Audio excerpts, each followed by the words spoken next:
you, JW. Lateral. Thank you. We had some latecomers, so if you don't mind, I'd like to reiterate the basic safety rules of this vessel. They're easy to read. They're on the bulkhead above our names. When we're on the street, we keep our cheeks in our seats. That's poetry already. When we're on land, we don't stand, but you'll notice that I will disobey that rule occasionally because while we're in traffic, we have to avoid pedestrians and vehicles, and I will help the captain occasionally. Thank you for letting me do that. In Malo Espanol, no fumes nada, por favor. No smoking and no drinking alcohol.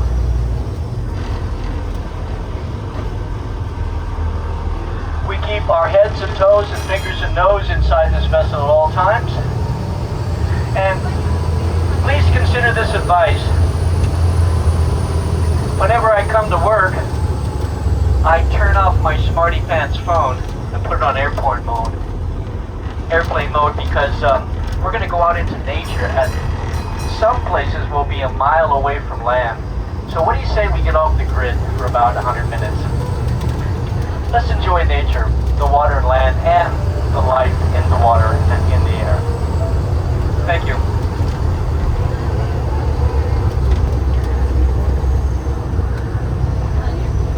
Captain Gordon is the commander of this vessel. His first mate is Max, which you'll notice is spelled with an X. He's your first mate and your semi-literate tour guide. Thank you for listening to me, Babel. We're only 3 hours from Hollywood, California. A lot of motion pictures filmed here. Some scenes from Top Gun, the original, were filmed over here at the Kansas City barbecue, where they sang songs around an old-timey piano. In fact, if you don't mind me already bragging, most of those motion pictures, Top Gun and Top Gun Maverick, were filmed primarily around the state of California, offshore California, and in this county. In fact, you'll see some scenery of those motion pictures while we're in the water. Our first park is on our left side. As we make a bend in Harbor Drive, you'll see on our left what we call Tuna Harbor Park, because believe it or not, that little harbor right there with those deep-sea fishing vessels, that was the tuna fish capital of the world for most of last century until 1969. Our next park on our left is called the Memorial Park, where there are plaques, statues, and exhibitions to honor those who served this world during World War II. However, this ship that is now the most popular nautical ship museum in the world did not serve during World War II, even though it was built to do so. It was launched into the waters 8 days after World War II ended in August 1945. It's open every day from 1000 to 1700. And if you wisely choose to go on the Midway at 1000 one morning, don't be disappointed if you leave at the end of the day and not see most of it. 2,000 plus compartments, 60 exhibitions inside, dozens, many of whom worked and lived on that vessel. And on the flight deck alone, there are already 3 dozen restored aircraft, naval jets, helicopters, and airplanes that you can stand or sit in the cockpit. The Midway.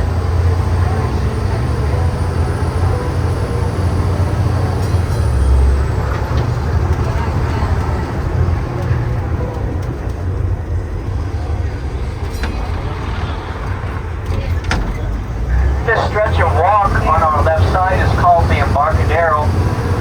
In many places it's called the Boardwalk. In the Southwest we call it the Embarcadero, as we do many things that are in Spanish. Embarcadero has many words in Spanish within it. En means on or in, barco means boat, embarcar is the verb, meaning being on and off a boat or ship, and dero is added to make a place or an action, a location. This is where you would be on or off a boat. Or a ship. We can accommodate 3 cruise ships simultaneously at our terminal piers. This is our restaurant row, and it's from Seaport Village next to San Nicolas Maritime Museum. I'll tell you more about these vessels on our return, but I would recommend if you do anything in downtown San Diego, it is walk to the museum and step aboard these vessels. On our right side is a historical landmark because of its architecture. This is the original county building of San Diego, California. In 1931, the Empire State Building became the tallest building in the world in New York City, and that building, finished 7 years later, was the tallest building on the west coast of America. That was a skyscraper in the 1930s. You'll notice, however, on our right side, there are no more tall buildings. That's because we're passing alongside our neighborhood called Little Italy, which is really renowned for its restaurant row, fine dining there. Little Italy is directly under the flight pattern of commercial airliners that come from the east, fly over Little Italy, and land directly onto our runway at our international airport. This city has a height limit of 500 feet above sea level. We can build nothing taller than 500 feet because we have not one, but two airports directly downtown. The international airport will soon be passing, and on the other side of the bay, we'll see the bay side of a much larger base owned by the United States Navy. We have many aviators who came here to create the history of the birthplace of naval aviation. One such aviator had his plane built here. If you look on our right side, as we make another bend in Harbor Drive, you'll see a business called Solar Turbines. It is here where one of the most famous airplanes was built. It was built for a young man delivering airmail for the U.S. Postal Service when he found businessmen in St. Louis, Missouri. He brought their money right here to hire Claude Ryan to please build me an airplane in 2 months because I want to win that prize in cash, and competition is very fierce. And so Claude Ryan built him a plane in 60 days right here, and it was a very odd plane. It has a long, high wing, a fuselage no bigger than for 4 fuel tanks, and a wicker seat. He wanted me to put a wicker seat in it because he wanted to be uncomfortable, afraid he might fall asleep at the wheel. He had me put one of the fuel tanks on the dashboard so there's no windshield. He had to stick his head out the side to see where he was going. It had no radio, no lifeboat, no life jacket. He brought things to eat and drink, strapped himself in, and left here. And he flew all the way across this country, sticking his head out the side, watching telephone poles below him until he safely landed on the other side of the country in Garden City, New York. Locals in New York told him not to continue because of bad weather, but Charles refueled and continued flying that plane by himself over the Atlantic for another 33 hours and 30 minutes, out of touch with anyone, until he landed outside of Paris, France, to become instantly internationally famous and filthy rich, because Mr. Orteig came from New York City to hand in his cash prize of $25,000, which doesn't sound like a lot of money today, but consider this. Imagine we take a dollar bill back 100 years in 1927. The money he was handed was worth about not quite $500,000 just months before the Great Depression began. The next spring, Charles flew his plane, the Spirit of St. Louis, back to where it was built, right over here, off our right side. The city gave him a parade with confetti and named the airport after him, which is still known today by local aviators as Lindbergh Field. Now officially San Diego's International Airport, which 100 years later is the busiest one-runway airport in North and South America.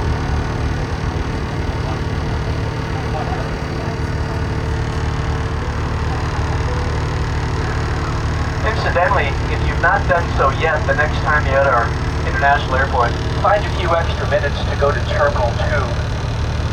Walk into the baggage claim area and look up, and you'll see hanging from the ceiling a replica of that odd little plane that young man flew by himself for days. Or go to the trouble to go to Washington, D.C. and see the original hanging in the Smithsonian Institute.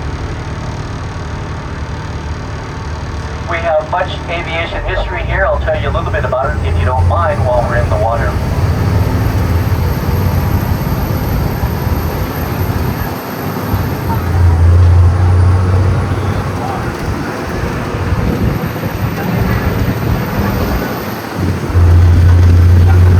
Oh, how unusual.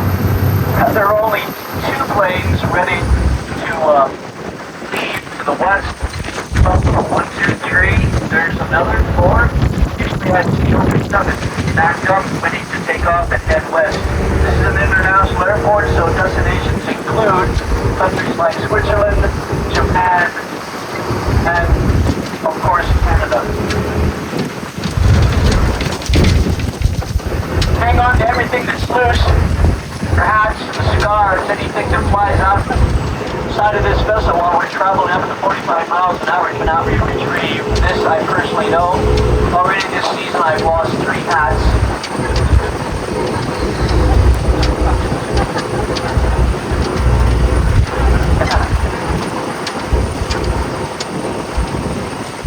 Now Captain Gordon will be driving westbound along Hudson Drive until we get to our artificial island.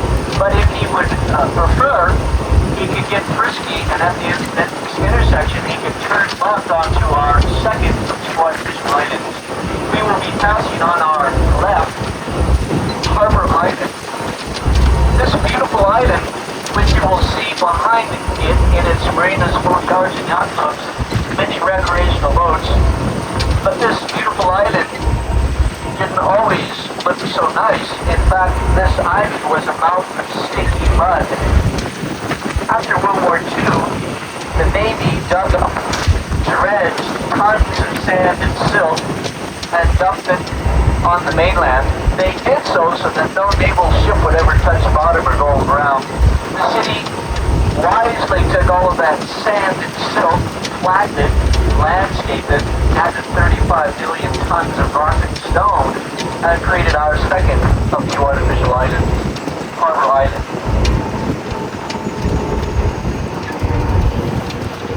Many people live on their boats. Excuse me, my paint red at the slips. This is a very economical way to live in downtown San Diego because 2 years consecutively, San Diego, California has been rated the most expensive metropolitan area in America. We're the 2nd largest city of California, the 8th largest city of America, the 5th wealthiest, and we have the most, we're no longer the tuna fish capital of the world, but we have the most microbrewers brewing beer, over 150, and we have more farms in this county than any other county in America.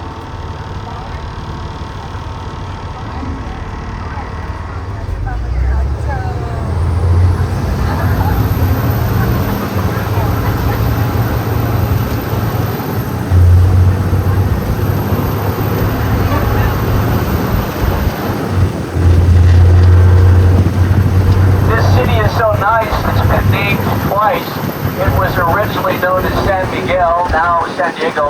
I'll tell you later why these names were given this region.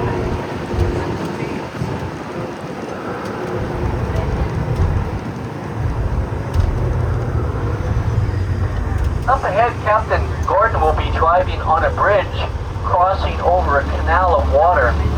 That canal for centuries was the canyon through which the river of San Diego flowed directly into the bay, and those river waters deposited sand, silt, and sludge, so soft and smelly that it was called the mud bank at low tide, a delta of land that couldn't be built on.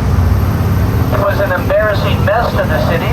They wanted to get rid of it all, but there was too much of it, and so they listened to their engineer John Bates' advice. They moved that sand and silt a bit west, flattened it, landscaped it, gave it a Polynesian tropical theme to attract restaurants and hotels, creating the first artificial island on the west coast of California for recreational boaters. Sailors, we are heading for Shelter Island so that we can launch this vessel into the water off our left side.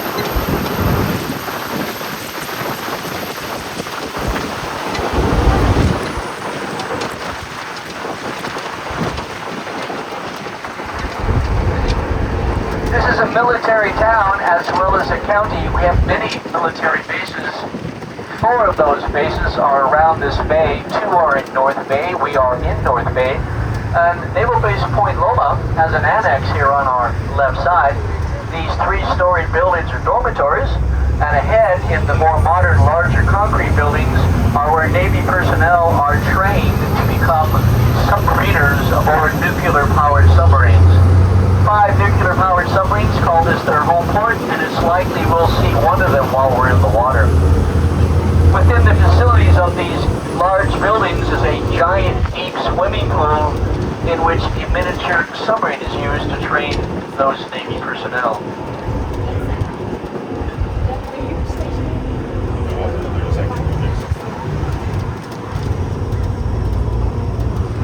Here's another Embarcadero that we locals like to walk along and walk into. Fine dining restaurant serving freshly caught seafood from the ocean. Or if you'd like, you can go to the marketplace and buy freshly caught seafood to take it home. Or if you're particular, you can go to the Sports Fishing Landing Center on our left side. Hire a captain who will gladly take you out into the ocean for hours or days. You can catch your own fish from the ocean, and it will be cleaned, processed, and frozen for you to take home.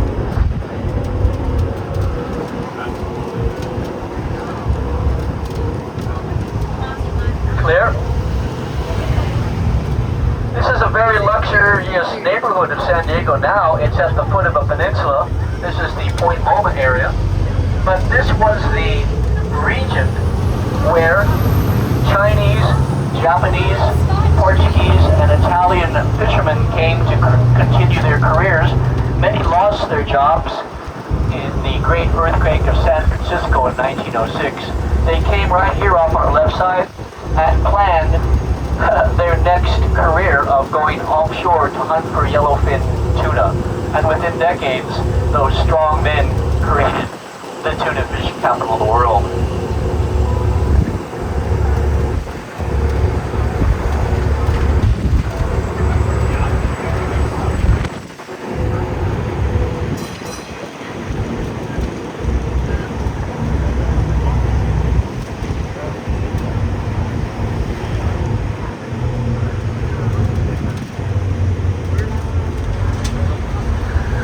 Left Harbor Drive, sailors, and are now driving on a land bridge heading for the water. We're approaching the first artificial island built for recreational boaters, Shelter Island. On either side of this vessel are facilities so world-renowned that people come here with their recreational boats to have them repaired, renovated, sold, or bought. On our right side, you'll see many of the hundreds of recreational boats tied up behind Shelter Island. On our right side, you'll see up ahead a white picket fence gate of the Marlin Club. It's been there for nearly 100 years. Many award-winning huge fish from the ocean have been hung there to be weighed and photographed. This is an authorized international game fishing weight station.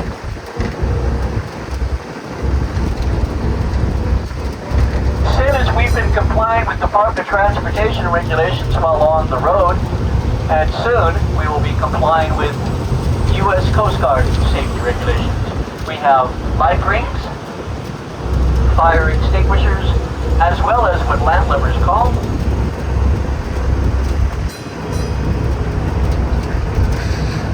life jackets. And this looks very simple.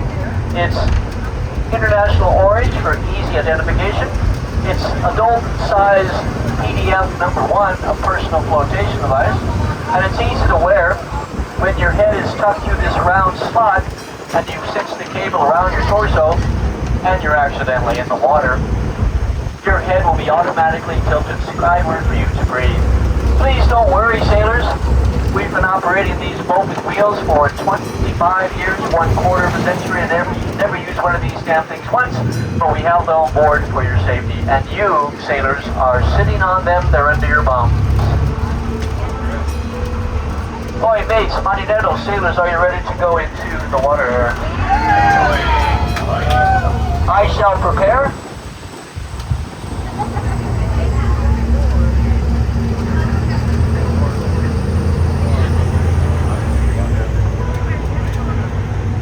Cap, I'm ready.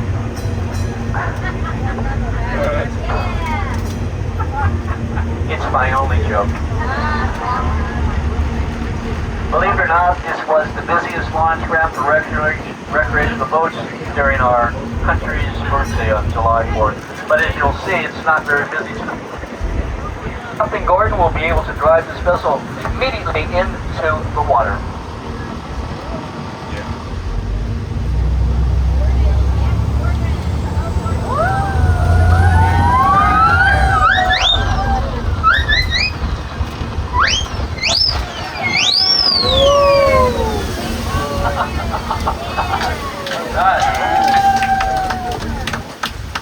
All right, we need some business to take care of. Listen up. There's two things that have happened instantly. The first, there's no more right or left. When you're on a boat or a ship, this is now a boat. The right side of the vessel is the starboard, and the left side of the vessel is the RT.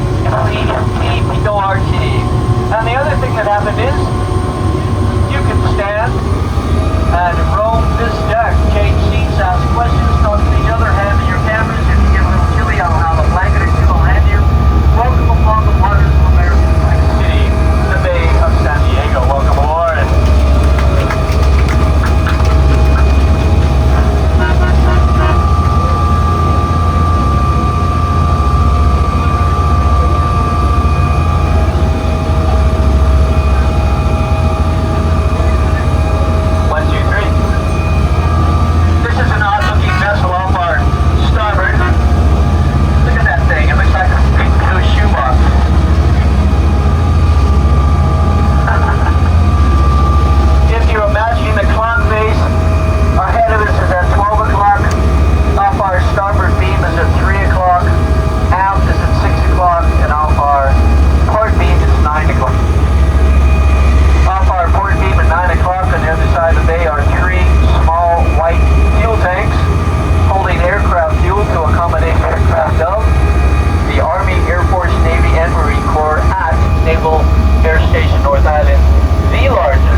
primary duty is to patrol and scout the coastlines of foreign countries.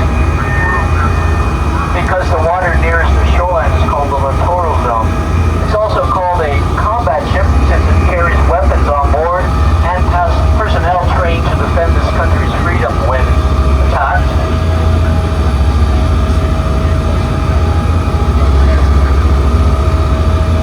That's number 24. That's one of ours. All of the LCSs, Littoral Combat Ships, are named after cities of America. That's number 24, the USS Oakland. And it looks like all the naval ships, painted battleship gray, yes? No, that's not paint sailors, that is non-corrosive aluminum. Very lightweight, sleek, and according to the Navy's website, it's over 40 miles an hour. They go much faster, assuredly.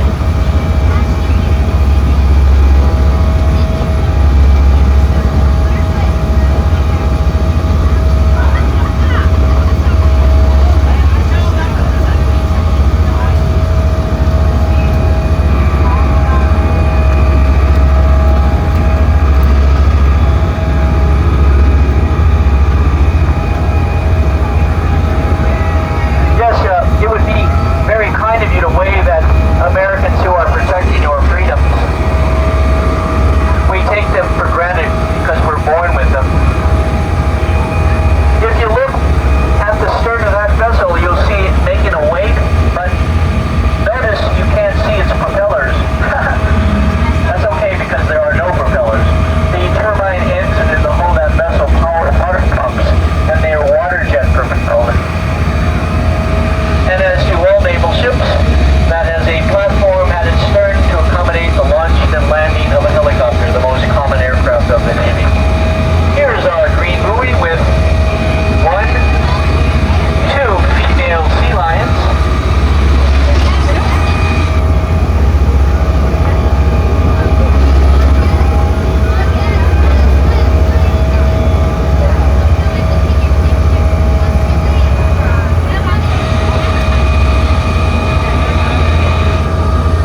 mast to send messages to others.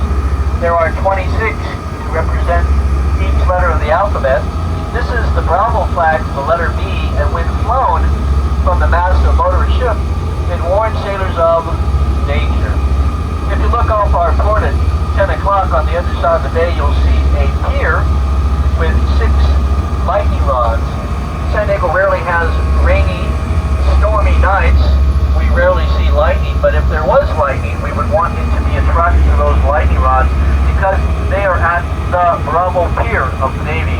And the reason this is called the Bravo Pier is because when a battleship Grey ties up there and the quartermaster flies the flag, the danger is the crew carrying on board munitions stored below underground in bunkers. They deliver to their ship bullets, bombs, mines, torpedoes, nuclear-headed missiles at the Bravo Pier.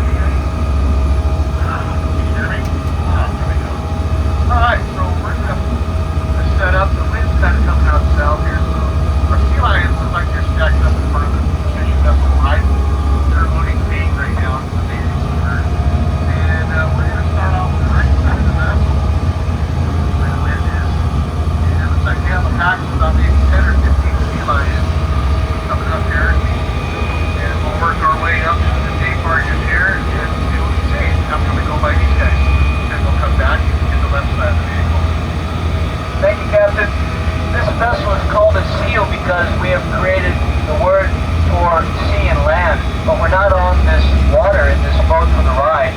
We're using this vessel to take you to the only business enterprise on the bay, the Everingham Brothers bait barges.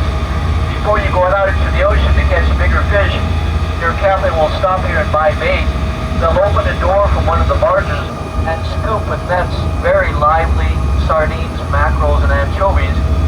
So lively, in fact, that before they are able to toss the fish into their tanks, some of those fish jump out into the water, making it easy for our sea lions to find for their fish. And the reason the sea lions are here are not only because they have fish to find, but they're protected mammals. No one can go near them. So they can have their fill of fish and then lounge together, sunbathing on the barges.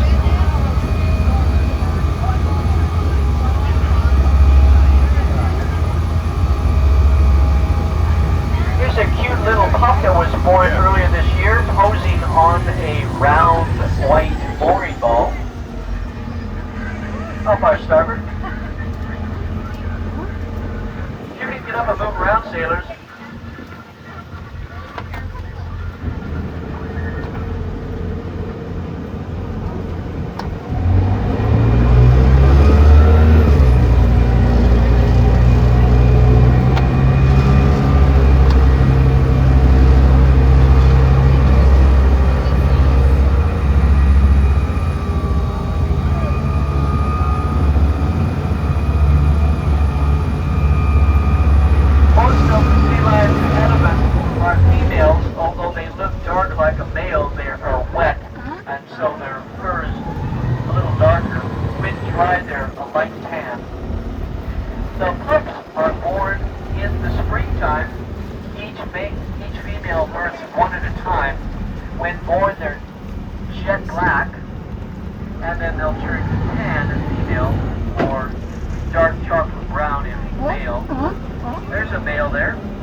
They're lifting one of the doors of the barges and they're transporting bait fish they caught from the ocean, delivered into the Everingham Brothers.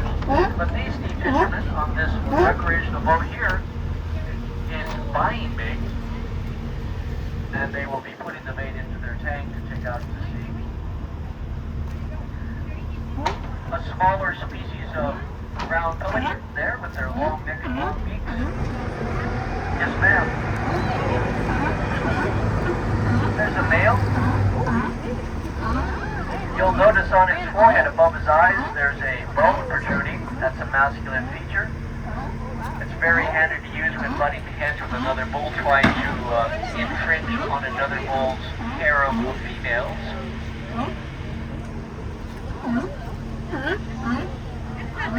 It's the male that is barking.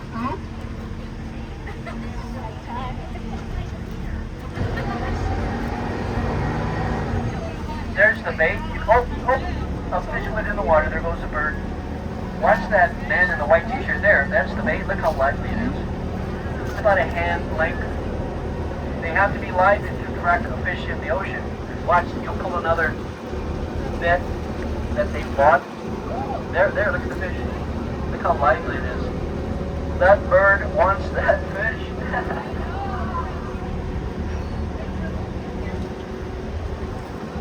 A scoop of bait is 10 pounds, $50 cash. Look at that bait. The pelicans are patiently waiting. As are many sea lions in the water. Yes, Captain.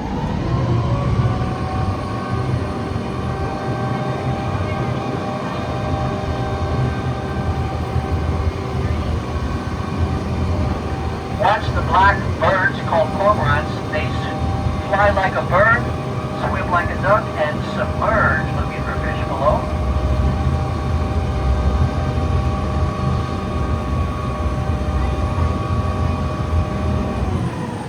While Captain is heading to the end of the barges, if you kindly look off our right side on the ridge of Point Loma Peninsula, you can see from this angle a few of the 120,000 traditional white crosses under which have been laid to rest servicemen and servicewomen that died in this country during World War I, World War II, the Korean War, and the Vietnam War. Laid to rest at that cemetery are also 24 Medal of Honor recipients at Fort Rosecrans Military Cemetery. That cemetery has been there for quite some time. It was founded in 1882 as one of the first Army bases on the west coast of America.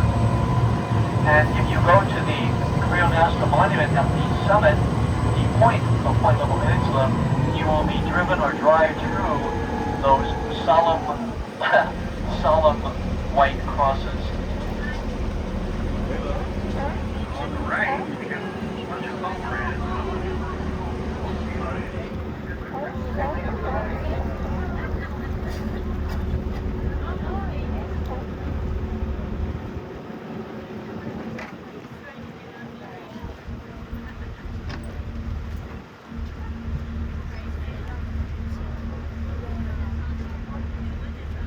There's a bright white feathered snow egret and the beautiful white-breasted seagull, a beautiful bird but a filthy, nasty thief. That seagull will steal anything from any animal. However, even for a land lover, a seagull is a good bird to observe. A seagull is a great weather forecaster. If you see a seagull flying quickly inland, you can predict fair weather approaching. Bad weather starts.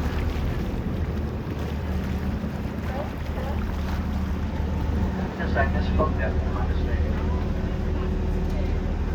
If you quickly look off our starboard side, you'll see one black tower of the nuclear-powered submarine of the Navy at Naval Base Point Loma.